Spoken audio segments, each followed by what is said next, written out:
It's kind of strange to find a hidden gem on a console that's only just come out, but I really do feel like Kunitsu Gami, Path of the Goddess, is exactly that. It's a really nice blend of hack and slash, strategy, town management, and even tower defense to some degree. Not at all what I was expecting. But is it actually a divine journey from Capcom, or a false god? Well, my name's Mark Walker, welcome back to SwitchUp, now let's find out. The story follows So, a so-called spirit samurai, whose only real goal is to protect Yoshiro. She is the divine spirit dancing maiden of Mount Kafuku, which finds itself being overtaken and overrun by a dark corruption called the Sieve. But really, traditional narrative takes a bit of a back seat, instead being replaced by some Sumi-e style ink artwork reflecting some of the beasts and monsters you've defeated throughout your time, but the environments and the situations telling more of a story as you progress through the game. Gameplay is where things get way more interesting than I was expecting. I'm going to try and break this down because there are a few different areas, and to fully understand the experience we're going to need to go through them all. Firstly, you've got the overview of the mountain. This will show any towns that you currently have, any bosses that you've faced, and also your next mission. To free a village though, you first have to go through a cleansing ritual, and that's where the title Path of the Goddess comes in, as you literally have to create a path for her to walk, or in this case dance, as she makes her way towards a demon gate known as the Tori Gate to purge that corruption. Now that might sound easy, things are never as straightforward as that in a game, and here you have a day-night cycle that's reflected by the sun and moon's progress.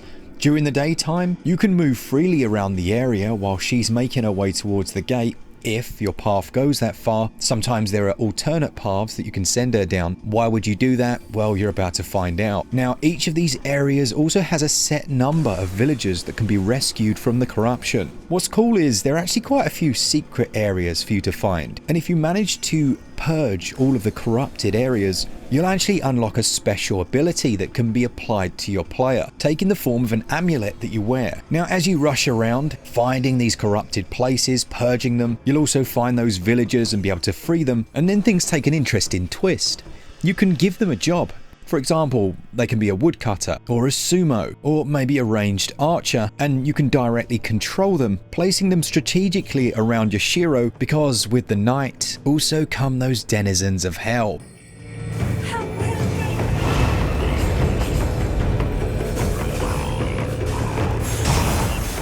The demonic creatures emerge from any of the gates and will make their way directly towards her with one goal in mind: to wipe her off the face of the planet.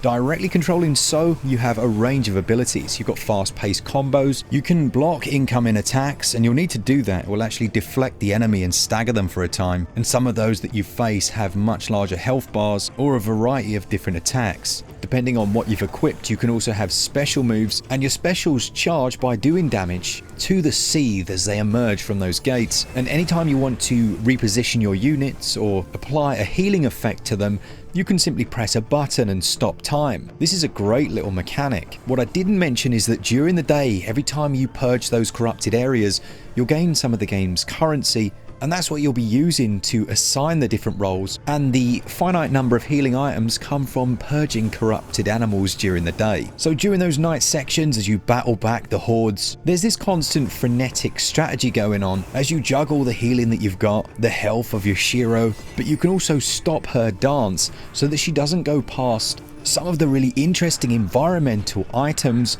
that can aid in the strategy. For example, you can have your villagers repair different nets that the monsters will get stuck against, or towers that your archers can climb. All of this is done during the daytime prep phase, with your efforts being fully tested during those night phases. What Kunitsu Gami does so well is balance these elements in such a way that they very quickly make sense, are easy and intuitive to use, but more importantly, a whole lot of fun to actually undertake. While the combat is not the most complex in the world, progression comes in the form of villager roles, of which you'll acquire several before the end of the experience. Now, as she makes her way towards the gate ready to purge it, that time is constantly moving, so night will end, all of the monsters who aren't currently dead will explode, and you can collect up those crystals before once again forging a path forwards. Now, you know when she can make it to the gate in time because the image of her becomes blue. This is probably a good time if you've gathered and collected everything within that area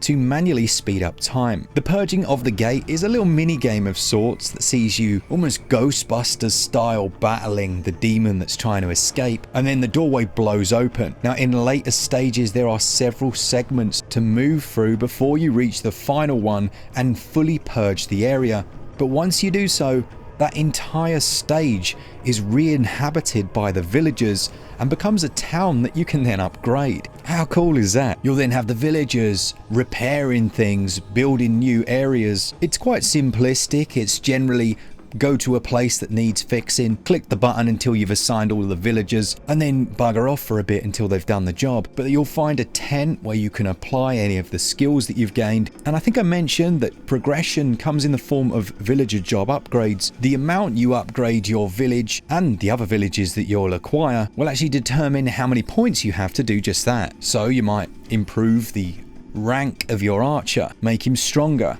eventually give him new abilities, and the same goes for any of the other classes that you'll unlock in the game. They're really varied. You have things like shamans later on where they can heal the whole group, and the sumo wrestler that has a massive area of effect damage move. I think the thing I really enjoyed about Kunitsu Gami was how it didn't rest on its laurels.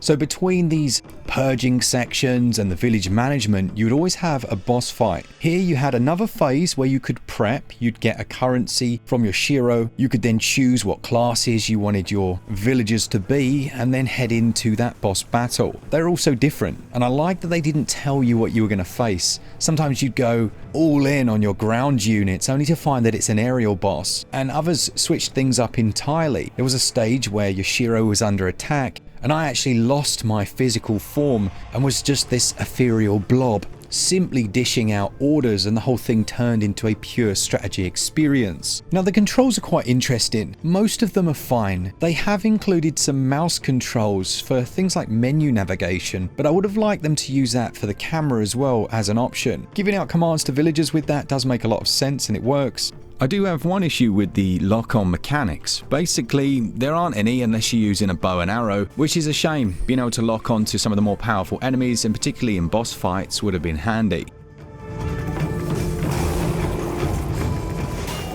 Kunitsu Gami gameplay has been a very pleasant surprise. A really enjoyable game, even if you only like one of the genres I've mentioned, being hack and slash, strategy, tower defense. These elements have been bound together with a real sense of rhythm. Gameplay scores 19 out of 20, while controls, they score 16 out of 20. Visually, Kunitsu Gami Path of the Goddess has a number of things in its favour. The artistic direction is great. It uses the RE engine, which we know to be excellent, and the Seed themselves are brilliantly animated and just look grotesque. In fact, animation across the board is impressive, and the whole thing is in HDR, I believe 4K as well. But performance-wise, it's around 40 to 60 FPS. I never saw it dip below 40, tending to hover around 45 during those busier segments. And it definitely feels smooth in docked or handheld mode. However, I noticed some more blurring in handheld. Now, the visual quality overall is decent, but it's clearly using some form of upscaling. We know the techniques by now, and we know the artifacts caused by some of them. The exterior of character models can have a strange, almost haze to them. It's a byproduct of a lower initial resolution that's then built upon to bring you that native image. And sure, it looks a lot better than the dynamic resolution scaling, but it does still have some drawbacks. The soundtrack is fantastic. From the moment you boot up the game, it conveys an atmosphere and flavour that they want to present, and it does it brilliantly.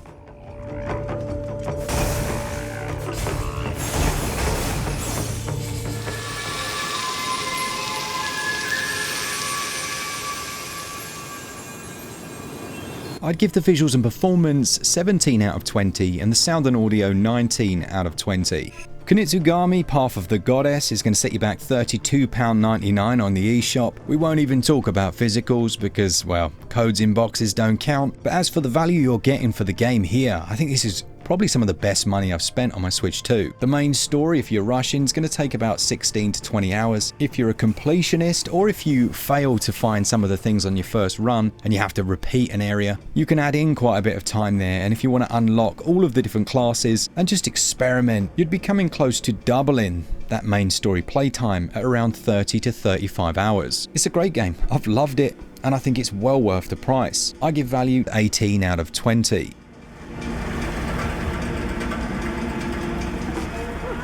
Kunitsu Gami Path of the Goddess is absolutely a hidden gem on the Nintendo Switch too.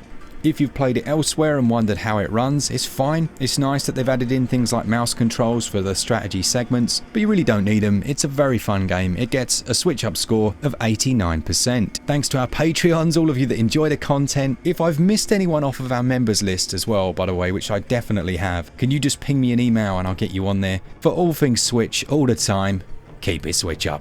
Cheers guys, see ya!